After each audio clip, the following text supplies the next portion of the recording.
नमस्कार दोस्तों। Central maxima के अगले लेक्चर में आपका स्वागत है। ये 2022 का जेईई मेंस का पीवाईक्यू है। A solid cylinder and a solid sphere having same mass m and radius r roll down the same inclined plane from top without slipping. They start from rest. The ratio of velocity of the solid cylinder to that of the solid sphere with which they reach the ground will be.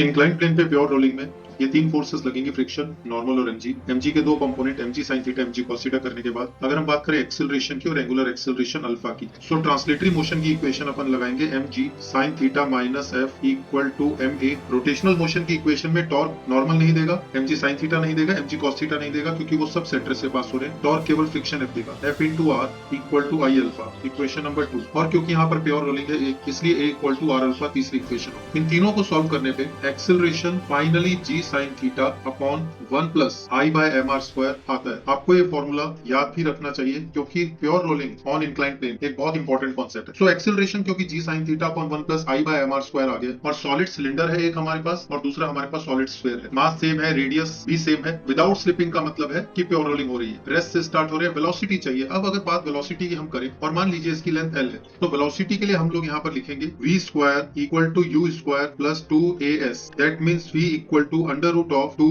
Acceleration की जगह g sine theta upon 1 plus I by M R square into L. तो अगर इसी फॉर्मूले को लेकर आगे बढ़े तो यहाँ से हमें समझ में आ रहा है कि बहुत सारी चीजें ऑलरेडी सेम है दोनों के लिए। 2 एक कांस्टेंट है, g कांस्टेंट है, साइन थीटा भी कांस्टेंट है बिकॉज सेम इंक्लाइंड प्लेन है। सो 2 कांस्टेंट हो गया, g सेम हो गया दोनों के लिए, साइन थीटा दोनों के लिए सेम हो गया, एल सेम हो गया, एम आर स्क्वायर भी सेम है, केवल आई में डिफरेंस है दोनों के। तो हम यहाँ से ये कह सकते हैं कि v1 by v2 equal to under root of 1 plus i2 upon M R square upon 1 plus i1 upon M R square. अब i1 और i2 इनकी वेलोसिटीज के रेशियो चाहिए। सॉलिड सिलेंडर और सॉलिड स्फीयर, सॉलिड सिलेंडर के लिए I आता है M R square by 2, solid sphere के लिए आई आता है 2 by 5 M R square. That means अगर हम वेलोसिटीज का रेशियो यहाँ से लेते हैं it will become under root of 1 plus 1 by 2 i1 की जगह M R square by 2। Okay, ऊपर i2 है तो ऊपर आएगा 1 प्लस 2 बाय 5 और नीचे आएगा 1 plus 1 by 2। So v1 by v2 finally will be equal to under root of 7 by 5 और नीचे है 3 by 2, 2 by 3। So it will become 14 upon 14, that 2 in root. So d is the answer. वैसे एक और formula मैं आपको बता देता हूँ। अगर इस इंक्लाइन प्लेन की हाइट h है तो प्योर रोलिंग में जो फाइनल वेलोसिटी बनती है